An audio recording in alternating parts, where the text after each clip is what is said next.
the show where we talk about everything and anything that is top of mind in education. The goal is to provide meaningful conversation to what is currently happening in our classrooms. Stories, pains, moments of success. We want to hear it all. Welcome back, friends. We are in episode 15 of Under the Hat podcast. I am super thrilled. In fact, earlier today, I kind of had to pinch myself. I was like, wait a second. How are we already at 1/5/15? I feel like I just started this thing like last week. But I'm super excited to be continuing this journey, and for everybody that has dropped in, sent me DMs, requesting to be on the show, subscribing, all of that fun stuff. So I really appreciate all of you that have shown that love, shown that support. And we're here tonight with my good friend, Cami Kennekins, and she is here to help us understand and unpack innovation. How do we make innovation sustainable? What's the longevity of it? But I just want to point out that Cami has the best background right now. Like, as a Star Wars fan myself, we were kind of talking about that before we went live. Super, I'm all here for it. And so for those that are listening, that are in the chat, feel free to drop in these questions, comments, saying hello, anything like that, whether it's here on YouTube or up in Instagram, wherever it is. But before we get into anything else, Cami, how are you tonight? I am well, and it is tonight where I'm from. We're kind of close. We're in the same part of the world, so it's getting to be tonight. Yes. Yeah, absolutely. I know for me, it's 5:00 in the evening, afternoon-ish. But Cami, I just appreciate that, you took the time to be on the show tonight. And so for those that are watching, listening sometime in the future, however it is they're tuning in, maybe a little bit of context of where you came from, how you got into education, and what you're currently doing. Sure.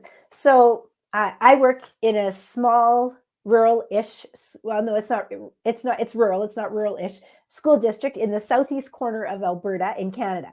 And so we're right above Montana. In fact, the southern part of our school district borders against Montana, but really there's about 100 kilometers where there's really nothing. Like, there's nothing down there between where the people are and the border is. So it's kind of a vast area.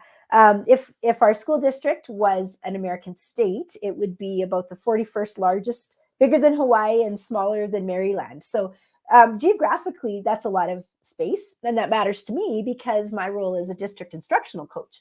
And so we have about 20 schools, and I travel around to all of them and work with teachers and innovation and projects. And I get to be in classes with students as well. My title is district instructional lead.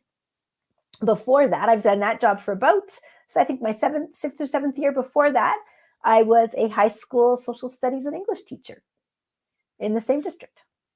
Awesome. Yeah. So as a history teacher myself, or former history teacher, love that. Awesome. And so you have done a lot of other kind of like side things, right? To enhance your learning, to enhance what you're doing, maybe in the coach setting, but what you're doing in the classroom. So I know that you kind of, what we were talking about before we went live, is like how powerful a PLN can be, right? Mm-hmm. And finding your place in these little communities, and sometimes they're not little, but these places where you can really lean on others, right? And so like the MIE program that Microsoft has, the ISTE community, right? Things like that. How important has that been for you, like in the sense of being a part of these groups? Well, those communities have been so huge in so many ways, especially, as coaches. It's kind of a lonely job, especially if you're not assigned to a specific school. So I kind of belong to all schools, but no schools.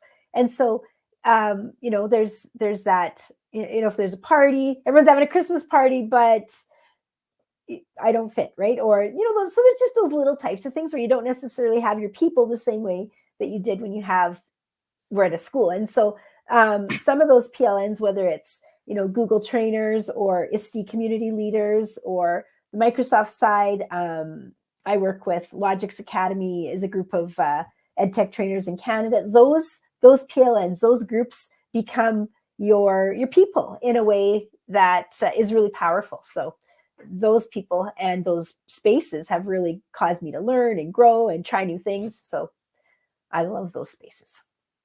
Yeah, and so the other thing, like before we did come on live, is we kind of talked about your context geographically, right? Like you mentioned, it is a very rural area, but it sounds like, and correct me if I'm wrong, that there's a lot of schools that are spread out Mm-hmm. over a wide range Mm-hmm. of space. So what kind of challenges have you seen as a result? Because as a teacher, we're always in our own room, right? So like for you, when you moved into that coaching role, like Mm-hmm. you see it differently, right? In terms of the vast majority now that you have to support. But then maybe not just the challenges, but also the successes you've seen too, with that, that distance in mind. So the place where I spent most of my career was at the biggest school. It was a high school in the kind of toward the center. And so, we had, I mean, for us, it's like a 500 students, 10 to 12. I know that that's not big in a lot of people's standards, but for us, that's one of our biggest schools. But when I'm talking little schools, I'm talking really tiny, tiny schools. So K-9 with 30 kids or less. So triple graded, 2 or 3 teachers maybe. And so those places have such a different dynamic. And so on top of that, those schools used to be bigger and more vibrant. And often what comes along as those schools get so small is that their communities are dying, right? They don't have a gas station anymore. They don't have a store. They probably have a skating rink, or in Canada, they have a curling rink. Curling rink. And I don't know if you even know what that is, Steve, but we have a curling rink in a school. And so that's kind of what's left. And so that, brings an interesting reality. Parents and teachers and community members want to keep their school alive, because if you lose the school, then really you lose your community. And so communities and schools have had to be innovative and be willing to try some different things to keep the people that they have and to give as high quality education as possible for people that do live really in quite isolated areas. So yeah, I have a lot of questions because it sounds like you are working in communities, or a community that you said, like, communities that are dying, right? Like, so like the populations are shrinking, right? Absolutely. Um, Yeah. and so for me, when I was in the high school classroom, I experienced the opposite, where like, oh cool, I have to teach another period this year, or I have, like, it feels like there's a larger influx of students. My school and my district was growing, right, as a result, and that there's a lot of different factors there. So is that because people are moving out of your area? And Well, if so, well, go ahead. yeah, no, I was going to say, so the high school that I was at, we're actually kind of near right beside the largest city in our area, the economic hub. And so that school is growing. People, they live in the city. They have a choice to, it's as close to drive to our school as to drive to somewhere else in the city. So that school where I was at for a long time is growing. We've never had a student issue. In fact, it's often, like we're capped, we're full, we can't take anymore. So in these communities, well, lots of things are happening. Families are having fewer kids, and farming is changing. So it used to be that, you had a couple quarter sections of land and you could make it as a farmer, and now you can't anymore. And so so the farms are becoming bigger and huger. And so either corporations are coming in and farming, or some of the farmers are getting bigger and bigger. And then you have so the little guys, they just sell and move to town and say, we can't live like this anymore. We're working, mom and dad are both working separate jobs out of the house to try to farm, just doesn't make sense. And so they leave the community and say, our family's been here for 100 years, but this is the end. So, it's often a really hard decision and a sad time, because in these lots of these places, the family's roots go super deep to the point where they can say, oh, my great great grandpa settled here and he was the first one in the community, like the settlers, like that's where our communities go back to, and people can trace that pretty easily. So when those communities die, that's that's a sad thing. Yeah, no, no doubt. And then I would imagine that impacts like, a teacher's career. Like, Hmm. oh, we can't lose too many students, Hmm. right? And Absolutely. kind of that does pose a different problem than I guess what I've been accustomed to, right, as a Hmm. teacher myself. Um, and so with that in mind, is there? I would imagine there's somewhat of a benefit though, and maybe I'm wrong, but of like, are they dealing with like smaller class sizes, where like the managing of students is probably a little easier than if you Yes. had, Yeah. yeah, For sure, right? Smaller class sizes, and you know, the discipline issues are, I mean, they still exist, but they're minor in comparison to what you might find in large city schools. But so we might have like a class that has um, 17 kids, but it contains fourth, fifth, and sixth grade. And so that mm, teacher she only has 17 kids, but she has all those classes and grades to try to, fit into lesson planning for. So there's advantages, and then there's things that make it a little more challenging or a little more complex for sure. right, yeah. And so the title of this episode, and for those that are listening, this idea of, we do have innovation in education now, right? And not to say that we didn't have it before, but it looks a lot different, right? Hmm. With the amount of technology that we have, obviously, regardless of where you stand on it, AI is playing a role of how maybe your innovation is, how innovative can I get to make sure kids aren't Hmm. cheating, right? Like there's the things feel and look different right now. Um, so Cami, I know for you, something that's really top of mind is like, how do we sustain innovation in education? Uh, Hmm. so let's start by like, what do you mean by that? Like in terms of the pedagogy, the technology, like Hmm. what is going on top of mind for you that makes you question or makes you want to address how to sustain innovation? So our school district, our rural school district, is actually quite, with our current leadership, we're very progressive and very innovative. And one of the things that we spend a ton of money on in our district is busing. Like, our buses drive a far, Mm, far away, so our busing bill is huge. So during COVID, when we didn't have to bus, our district was able to save money in a significant way. And so what they did is they said, okay, well, let's take that money and offer that out as seed money to, well, they called them Prairie Rose Possibilities Projects. And so they said, that thing, teachers and admin, that thing that you've always wanted to do. If I had, $20,000, I would do X. Or if I had money, I would do this thing, or we would start this. So they threw that out, and they had people, put in proposals and make videos and pitches. And so we probably had about, I don't know, between 12 and 15 of these projects between different schools in our district. And the purpose of them is to kind of, get some life and passion, and do that thing, that often an innovative thing. So what might those be like? Well, they really vary. So we have a lot of agriculture related projects. mm, Some involve greenhouses. We have a couple that are like, how do we um, agriculture, for example, is a huge industry where we are. How do we teach students about sustainability and where their food comes from? And how do we then prepare industry workers for the future? Because it's not going to be that, like their dads and their grandpas, that person sitting on the tractor in the field. That's not what a farmer is going to look like. And how do we prepare that? So we also have fine arts academies. We actually have a rodeo academy that was um, one of the projects. We have, what would be another one? Oh, some even to do with like innovative options. So if you're an hour to the nearest town, you're far away from everything. You've got 30 kids K-9 in your school.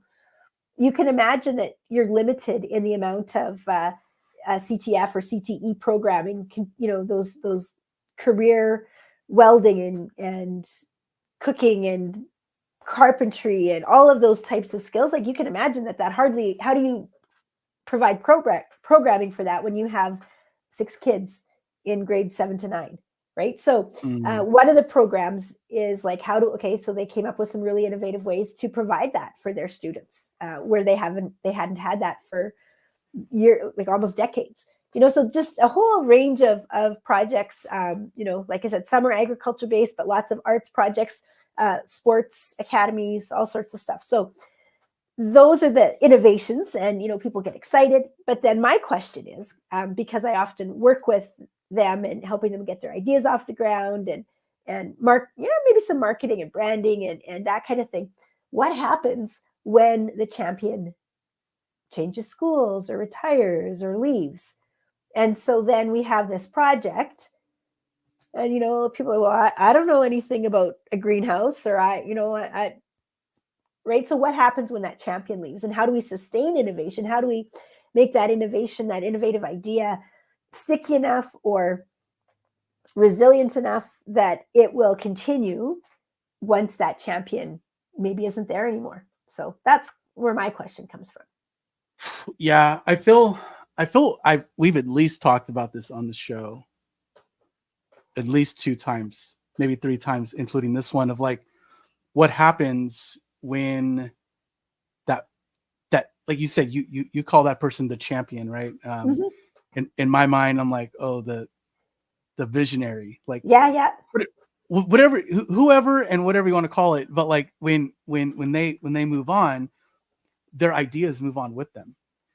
So like, I guess the real question is, and maybe the core issue is, like, how do you make those ideas more part of the culture, more part of the system, more part of the just the way that a school site, or maybe a community, wants to engage with their schools, right? Because I think that's a big part of it, and especially in your context, where it sounds like within a given school, let's say, the student population is really, really small. I think earlier you said, was it 6 students for 9th? Well, yeah. Well, so we have schools from kindergarten to grade 9 that have 28 kids. So yeah, in June, we call junior high 7, 8, 9, or 6, 7, 8, 9. We might only have 7 kids in all of those grades, right? Like there's a single kid in grade 9 and 3 in grade 8 and 2 in 7th grade, and that's it, right? So how do you provide carpentry class or construction, right? So that's where the communities have really come in, because there's like, well, this dad welds, and this dad's a carpenter, and there's this guy from the shop in the next town, and he'll come in and he'll teach us leatherworking, or whatever that is. So those community pieces. So with our projects, often it's been how do we, the teachers, or the champion, the visionary, has often said, well, how do we use our community in a way that builds strong community school bonds, but that the community also realizes, like, if and those people are the parents as well. If you want your kids to have shop, if you want your kids to have welding or ceramics or whatever it is, we need some help here, because we just don't have the not the talent. We get the talent, we don't have the expertise, right? So right. And so just so that I'm clear, like, are you saying that within your community, you have parents that are coming in to fill in those gaps of expertise? Is that? Well, yes. I mean, they're not the teacher, so there always has to be a certified teacher that's in charge. Right. But yeah, I mean, if that teacher, if you have a school with 30 kids, you have maybe 2.5 teachers. So what are the chances that teacher can weld and do construction and cooking and ceramics and the other 7 things that these kids want to learn in a careers class? Well, low. And so then what happens is they invite the community members in. They say, okay, for 6 weeks, we're going to do a welding project, or we're all going to do a carpentry project. So that community member comes in and helps with that. And the teacher's there, as the supervisor, and the teacher's still there, but the community member brings the expertise. And sometimes it works better than others, right? Like, some people are just natural at leading kids and teaching, and then others are like not so great with the kids, so we might not have them back as a guest. But I just think that, like, at a certain level, like that's just good culture to me. Like Hmm. that's good community building Hmm. where sometimes, at least in my area, where it just feels like parents are dropping off the kids. Hmm. That's it. And they're like, oh, it's the teacher's problem now. And what you're talking about, it's like it's making it feel more like we're all in this together and the parents are involved in that way. There's a probably a better trust that happens between teacher and parents and community members. I don't know if that's been the experience, but Well, it's actually we have to grow that, Steve, because our parents mm, want to drop their kids off just like anybody else. But it's like, okay, yeah. parents, you want your kids to have this and this and this and this, right? The parent survey at the end of there. How come our kids don't have X? How come our kids don't have Y? Well, Mm, look around, right? Who's going to do that? So then the schools have had to say, parents, we can provide this opportunity, but we need your help. We need your help to keep our school mm, vibrant.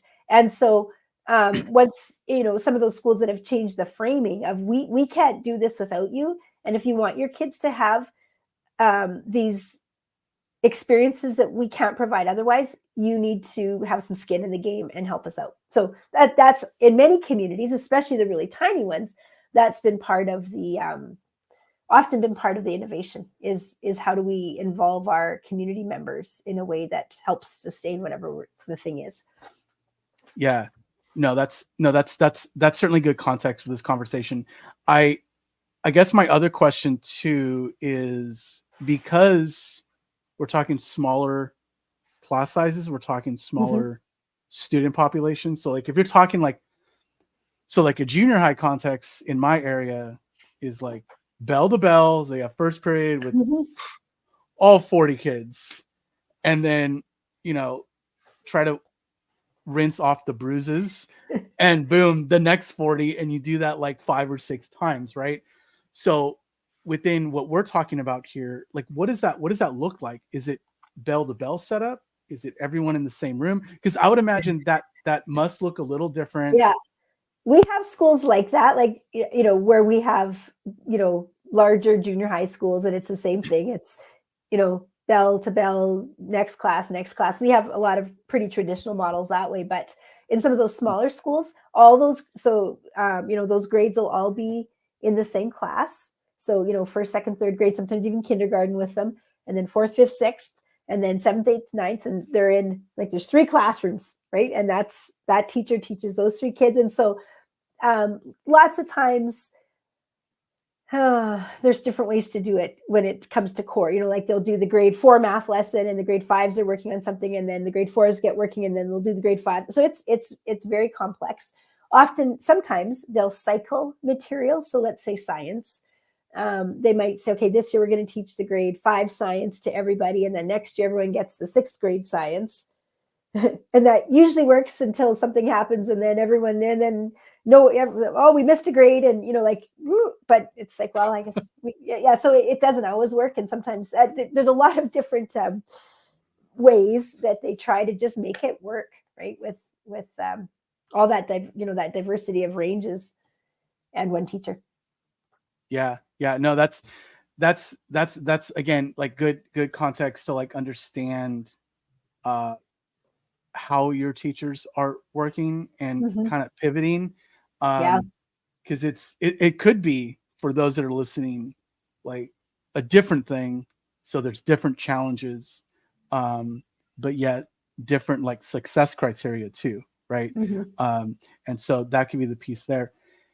And so if we kind of shift gears slightly here, because another area of interest for you, as well as like kind of the amazing work that you've been doing, is now in the coaching context of like things that you're curating, things that you're Hmm. developing for. And we were talking about this earlier, but like not just your teachers, right? Not just for your own district and your own area, but like anyone in the world can view some of that stuff. And so one thing would be the podcast that you've curated and that you Hmm. started. Maybe talk a little bit about that, like how innovation played a role with how you're reaching more people, not just within your district, but also like more on a global stage. Hmm. So I have this tiny little podcast. It's called Prairie Rose Possibilities. There's about 60 episodes. And one of the reasons that I started it was to answer that question of how do we sustain innovation? How do we let even the people in our district know what's happening in these other projects, like in this little community or that little community? So I started doing these, I call them mini podcasts. They're 3 to maybe 12, 15 minutes, some of the longest ones. And I have, usually a kind of standard question set that I ask each season. And of course, that changes based on the conversation. But, I want the people to be able to tell about their project and how it relates to their community and what skills their kids are doing and learning, and, how it's impacting their opportunities in the future. And so then I publish those and I post those out to our district. And so then, someone that lives 2 hours north of our central area can hear what's happening an hour south. And it's like, oh, I heard about, it's just a way to connect, right? So people won't necessarily stop and read something, but they'll hit play in the car, and lots of our teachers have to drive a long way to get to work. And so they listen to podcasts. And so, they can listen to a couple of those episodes, and before, sometimes in one drive, you've listened to the whole season. And so it's just a way to really get that word out. And what that does then, the people involved, it's like, oh, I was on a podcast and someone cares about my project. Someone is listening, and then that makes a really nice little piece that our schools can share with their parent council, and they can post it on their social medias. Mm-hmm. Our schools have really innovative and they're doing a really good job of marketing the learning that's happening in schools. And so that little podcast is an excellent, way to push that out. It comes in a nice little package. It's easy to send out. They can put it on their school website.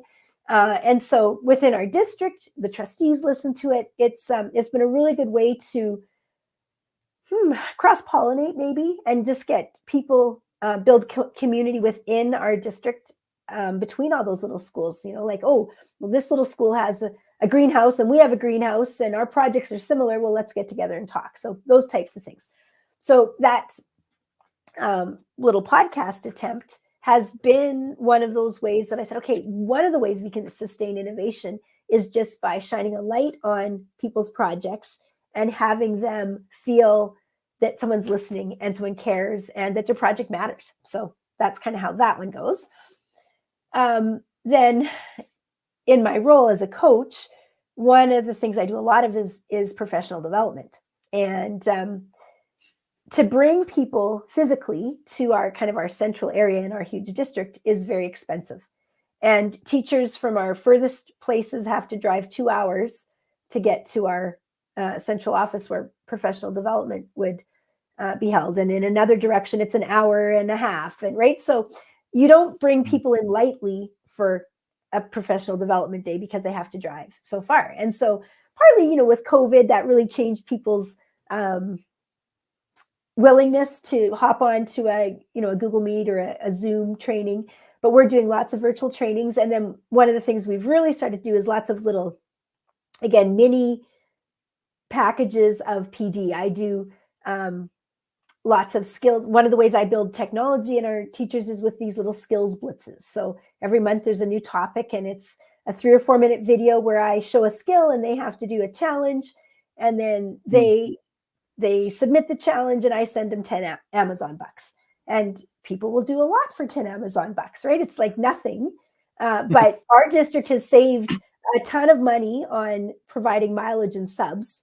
So to spend 10 bucks, it's like, okay, we can do that because it's costing us less. And, before you know it, we've learned all about Chromebooks, or we've learned all about organizing your Google Drive, or we've learned all about search skills. We're doing a Canva blitz right now, and a clean up your world blitz. So just those little pieces packaged. And then for me, those go on my YouTube channel. And then in my communities, like, the MIE community or the Google communities, when people have questions in those communities, what about this? Or does anyone have resources? Those are easy to share then. So, yeah.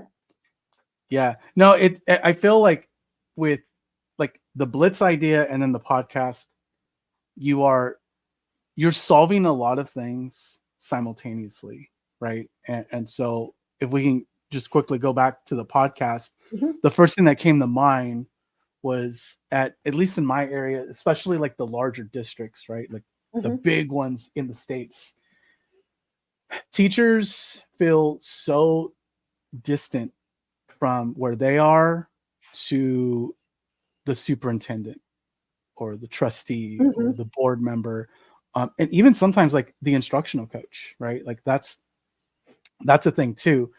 And with the podcast, I would imagine, if I'm hearing this correctly, it's a lot of showcasing. So there Hmm. is learning, like there's a professional development Hmm. spin and element to that, but also letting everyone know about all the amazingness that's happening in your district, Hmm. which if it wasn't for that, it would be much more challenging to do, right? And so, and now, because I'm assuming you're having teachers come on, share what they're doing, whatever the Hmm. project is, and now they feel like they have an amplified voice, um, of the cool things that they're doing, and the fact that it does get shared out on social and elsewhere, um, is quite powerful. I also love the. It sounds like you have like a micro learning perspective. Absolutely, yes. And so we call them sometimes after school specials. Our district, with AI coming along, we started pretty early at trying to convince our superintendents we need to do, we need to do some AI. We need to do something. We need to do something. And finally, in September, we were, I think, on it as a district before lots of other districts around here.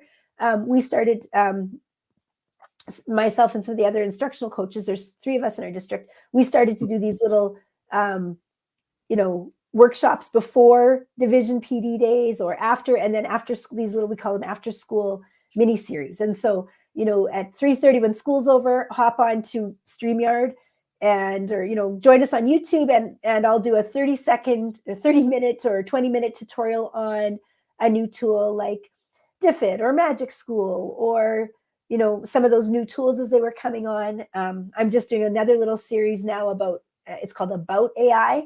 So how do we teach our kids about bias and misinformation and Mm, inaccuracy and all of those pieces? And so those are meant to be little, they'll be about 10 minutes.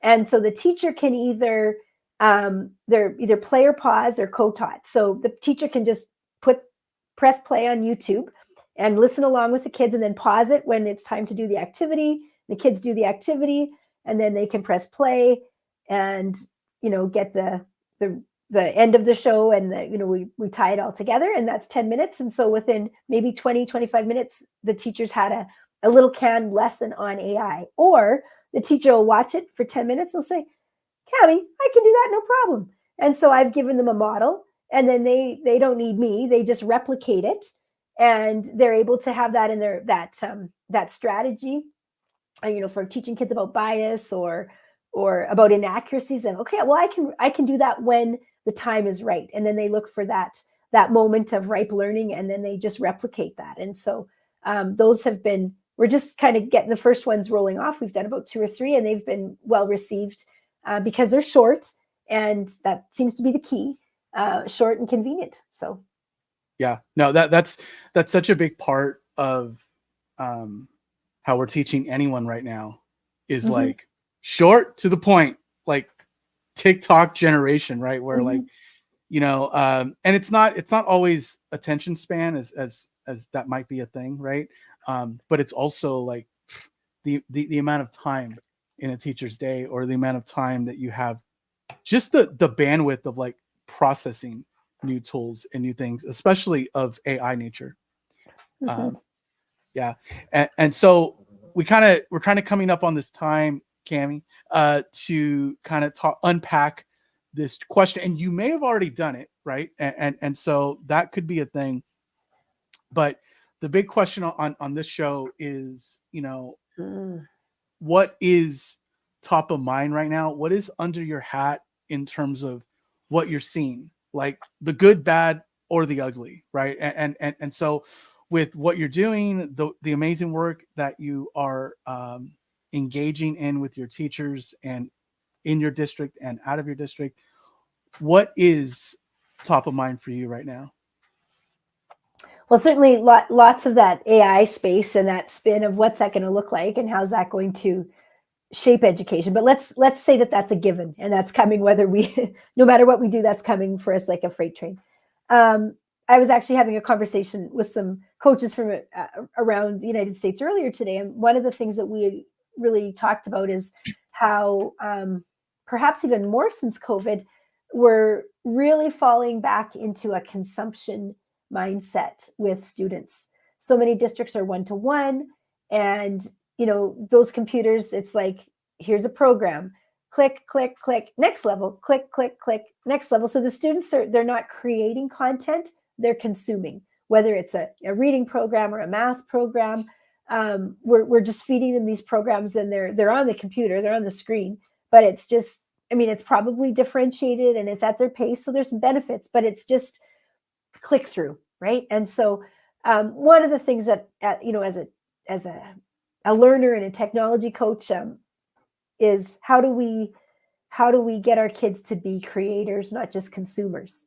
I taught an ed tech course for our local pre-service teachers at our community college for several years, and that was one of the big things is how do we get our kids to, they'd say, oh, Cammie, these kids, they know computers. I'd say, no, these kids know how to press buttons. These kids know how to swipe and go between apps.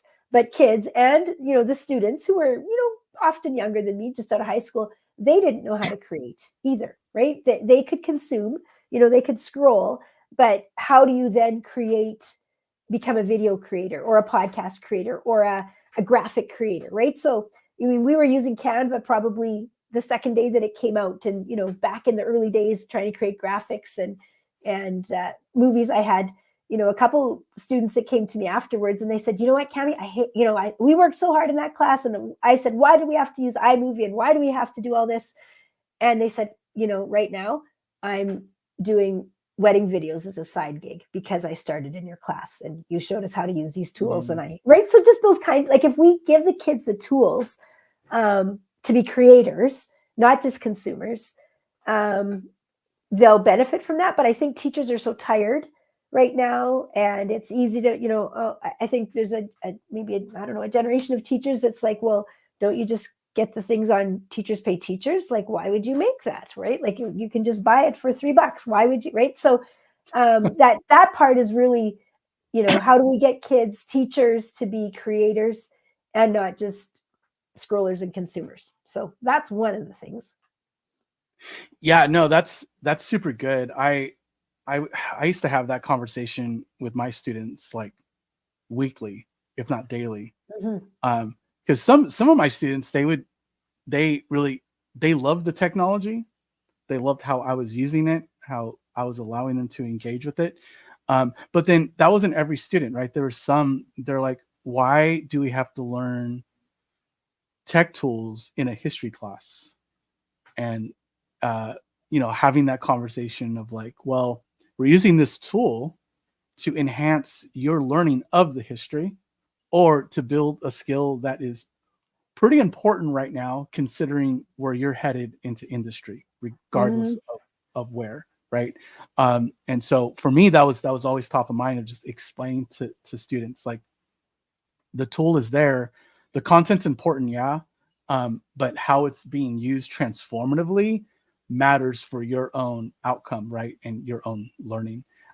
And so, like, yeah, that's 100% really buy into that. And I think too that like creativity comes in different forms, and like teachers can lean into it the way that they want, right? And so I think a lot of times, like especially now with what I do, like training teachers on things like how to be creative in the classroom, a lot of times it's like, oh, so we want them like building movies or making podcasts. I'm like, well, you could do that, but you can also flex into creativity in terms of how creative can we be with solutions, right? And maybe finding good questions.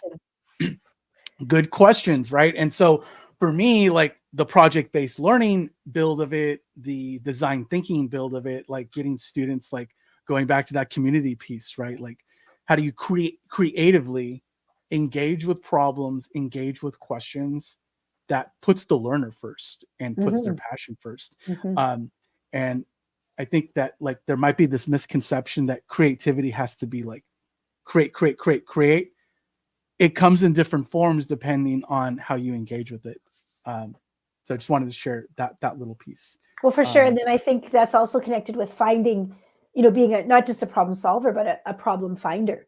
And I think about, again, some of our projects, we have one that's a makerspace project, and it's nice, and like many makerspaces, some of the makerspaces in our district have become, we had all these tools and technological, we'll call them gadgets, verging on toy, right? So we did that for a while, and now they're all in the cupboard, and we're not doing makerspace anymore. Instead of saying, okay, well, how can we solve problems in our community? How can we, create a walking tour that's going to be on a pamphlet in our city hall, and then when people come to our little community to visit our one attraction, they take our map that we've made in Canva, and it's got QR codes and links, and it's got oral histories, and you stop at this building and you scan, and like how to solve problems or find solutions. So using creativity in a way that impacts, again, coming back to impacting the community and solving problems, all those pieces. If you don't mind, Cami, I'm gonna steal that. So when you said problem finders, that just resonated with me. I wrote it down in my little note there. Because we hear it a lot from professional development presenters, at conferences. They're problem solvers.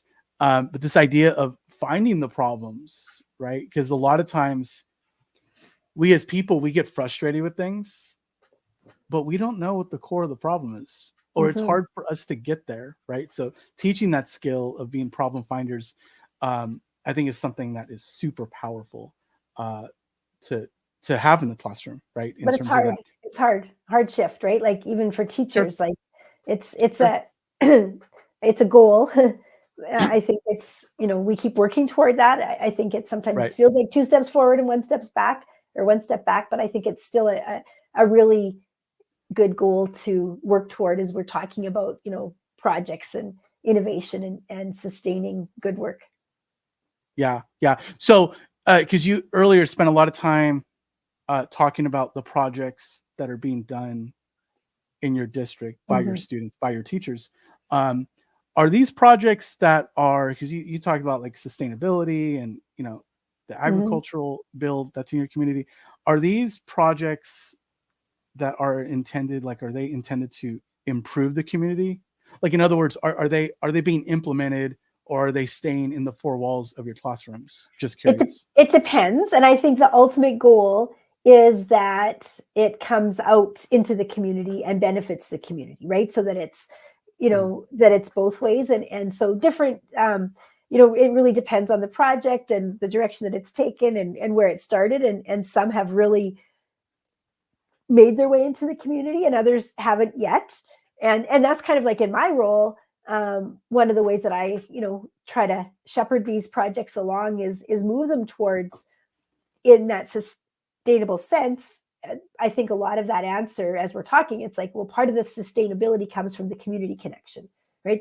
The more footholds or handholds that you have in the community, and the community says, well, what about that thing you were doing? When the community cares, I think that might help sustain innovation.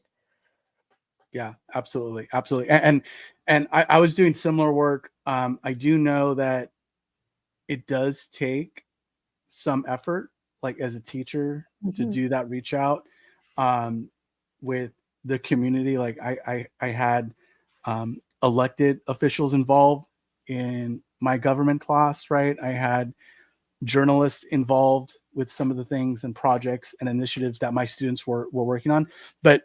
And Cami, maybe you can speak to this a little bit. We are coming up on time, but I found that when you do the teacher networking in your own little hub in your own community, it was surprising how willing people are to just be involved because they know they're helping students. I don't know if you can speak to that at all, but that was my experience. Yeah, I think, at the end of the day, so much of what we do in education comes back to helping students. Now, in our small schools, back to that theme a little bit, you can imagine if there's only 3 teachers, think of all the sports those teachers have to coach. Think of all the dances that, like, they're, you know, that's been actually the hardest part, is not even in the classroom, although that's a challenge too, but then the parents grew up in those communities, and the community, you know, like when they went to school in the 80s or the 90s, the schools were 3 times the size and they had 3 times as many teachers. So they could have all the sports and they could have all the things. And those parents want the same for their kids, even though there's only 2 or 3 teachers. And so, you know, even our teachers want to, of course, do those things for the kids. But there is also that, you know, like, look around and it's like, I can't coach another sport. I'm already doing volleyball and basketball and badminton and track and field. Like, I'm done. Right. And that's got to be fair. So, you know, that they have huge hearts for their kids. And like I said, they're often, not always, but often they're from the community. The teachers sometimes are. And so they also have a vested interest in community continuance. Ooh, yeah. I just love talking about your context, because I'm starting to see like the nuances of all of it, right? Like, so like your teachers are wearing many hats, and I can Yes, see how indeed. that's, yeah, like they're the nurse, the sheriff, the cop, like they're all of it, right? Okay, get And this. I have to tell you about some of our EAs, like our education assistants at some of our schools. They're the bus driver, the secretary, the librarian, the education assistant, and did I say the librarian? They wear, literally, some of them wear 4 or 5 hats in one role. Sorry, I interrupted. Wow. No. I like, and like, to me, that's super challenging. But I do love kind of what I'm hearing from like a cultural standpoint of like, they grew up there, they went to school there, they have like probably a lot of pride in that school and that community. So like that's the positive, right? And so I'm sure they're all thriving. I'm sure that like, as much as there are a lot of challenges and roadblocks, at the end of the day, having that good culture, that homely culture of like, I'm invested in this and I'm invested in making this community still thrive and grow. That is fantastic. All right, friends. So we're almost out of time here.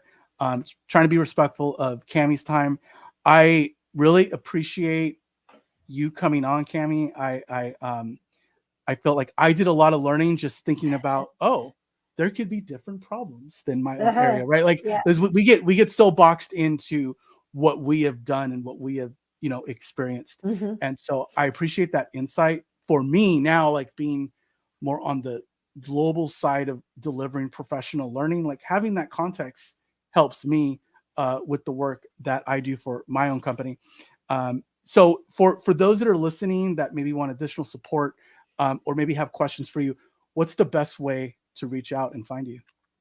Well, I'm at Mrs. Cannikins. I should have put that on my StreamYard header. Oh, look at, there it is. That's me on I got you. Twitter. And I never was on Facebook until just a little year or two ago, because our district does so much on Facebook. And so I mostly just post about all the great, really my job almost is on Facebook to post about all the innovative things and help spread the innovation through Facebook channels. So Facebook, I think we've probably connected most on LinkedIn.